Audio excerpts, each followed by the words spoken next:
Hello friends, Radhe Radhe. आप सभी लोग कैसे हैं? आशा करती हूँ कि आप सभी लोग अच्छे होंगे, परम मंगल में होंगे। आज हम आप सभी को एकादशी की बहुत बहुत शुभकामनाएं देती हूँ मित्रों। और आज की वीडियो में हम जानेंगे कि माघ मास के शुक्ल पक्ष में आने वाली एकादशी का नाम क्या है।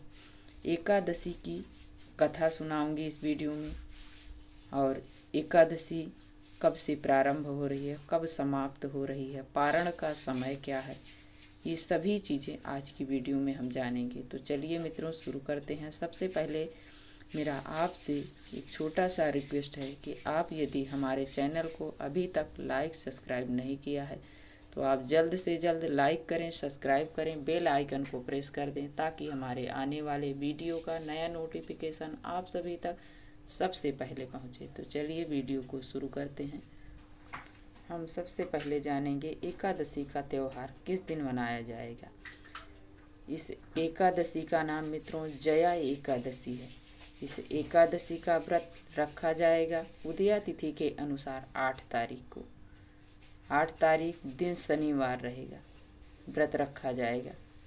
पारण होगा दिन रविवार 9 फरवरी।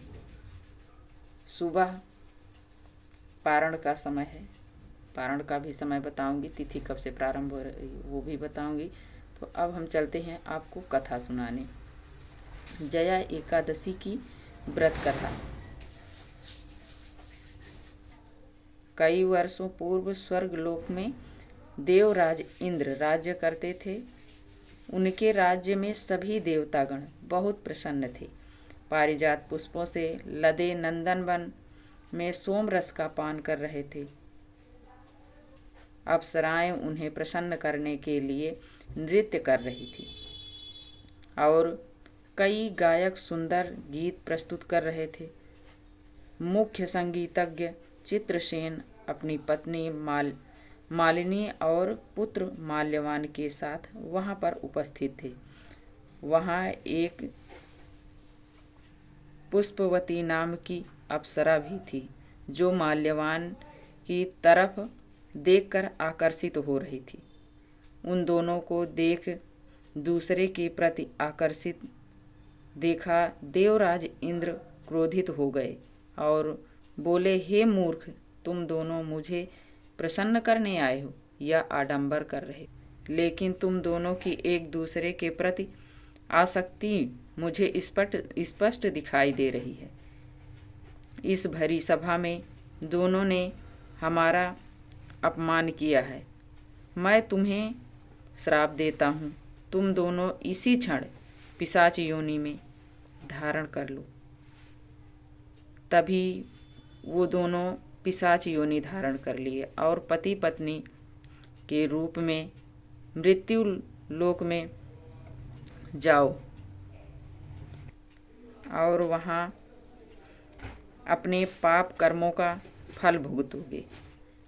इंद्रदेव के कठोर वचन सुनकर माल्यवान और पुष्पवती लज्जित हुए और उसी समय पृथ्वी लोक पर हिमालय के शिखर पर पिशाच के रूप में आ गए। चारों ओर बर्फीली सी बर्फ ही बर्फ, न खाने को कुछ, न पीने को कुछ था और न तो पहनने के लिए भी कुछ था। ठंड से कांप रहे थे।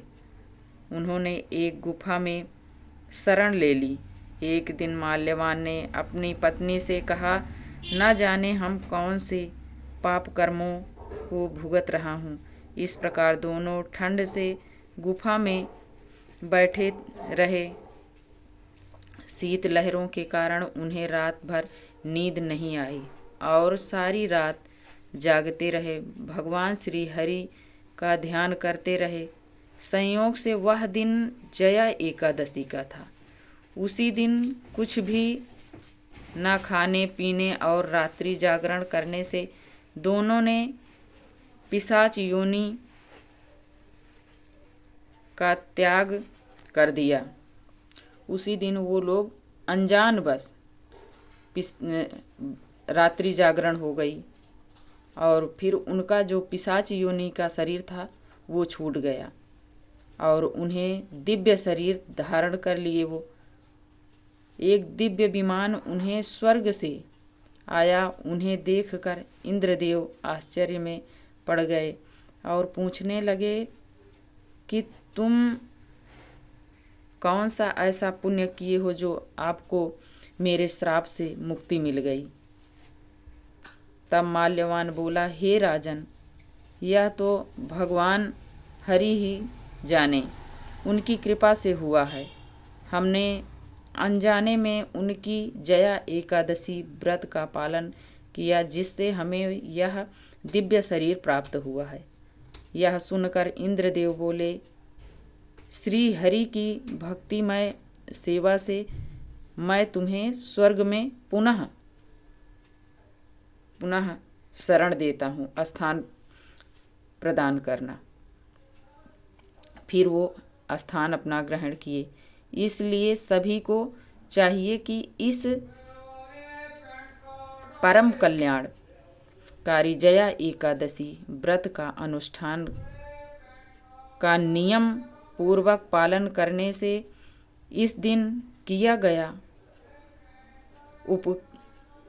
उपवास जीवात्मा को वैकुंठ की प्राप्ति कराता है। जो भी व्यक्ति इस कथा का श्रवण या पाठ करता है, उन्हें अग्नि अनुष्ठान यज्ञ का पूर्ण फल प्राप्त होता है। इसलिए हम सभी को एकादशी का व्रत अवश्य करना चाहिए। इसलिए कि कोई भी व्रत हो, सभी व्रतों का राजा एकादशी मानी जाती है। इस एकादशी का व्रत करने से भगवान श्री हरि की कृपा प्राप्त होती है और श्री हरि के साथ साथ माता लक्ष्मी की भी पूजा करने का विधान है। दोनों की विधि विधान पूर्वक पूजन करने से सभी पाप जलकर राख हो जाते हैं और अक्षय पुण्यों की प्राप्ति होती है। तो हम सभी को एकादशी का व्रत एवं अनुष्ठान करना चाहिए। साथ साथ जब भी हम एकादशी का व्रत रखें, हमें कथा अवश्य सुननी चाहिए। कथा सुनाने से हमें कई गुना बढ़कर पुण्य फल की प्राप्ति होती है। तो हम सभी को कथा जरूर सुननी चाहिए। अब हम जानेंगे एकादशी तिथि कब से प्रारंभ हो रही है।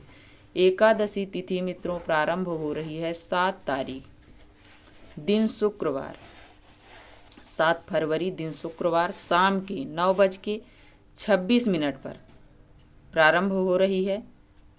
8 फरवरी दिन शनिवार शाम के समय 8:15 पर समाप्त हो जा रही है। इसी के कारण उदया तिथि के अनुसार सनातन धर्म में जो भी व्रत किया जाता है उदया तिथि में ही किया जाता है। तो इसके कारण 8 फरवरी को व्रत रखा जाएगा। पारण का समय होगा सुबह 7:04 से लेकर 9:18 तक है पारण का शुभ समय। पारण में हमें किससे पारण करना है? पारण हमें चावल से भी किया जाता है, भगवान के चरणोदक से भी किया जाता है। आप जब भी पारण करें, द्वादशी में ही पारण करना चाहिए हमें, त्रयोदशी में नहीं करना चाहिए, नहीं हमें पूर्ण फल की प्राप्ति नहीं होती है। तो आज की वीडियो मित्रों यहीं तक की थी। यदि आप सभी को थोड़ी भी अच्छी लगे तो लाइक सब्सक्राइब करना ना भूलेगा और प्यारा सा कमेंट लिखकर हमें ज़रूर बताइए कि ये वीडियो आप सभी को कैसी लगी। और वीडियो देखने के लिए आप सभी को बहुत बहुत धन्यवाद देती हूँ। राधे राधे मित्रों। जय श्री कृष्णा, जय श्रीमन नारायण, जय श्री हरि।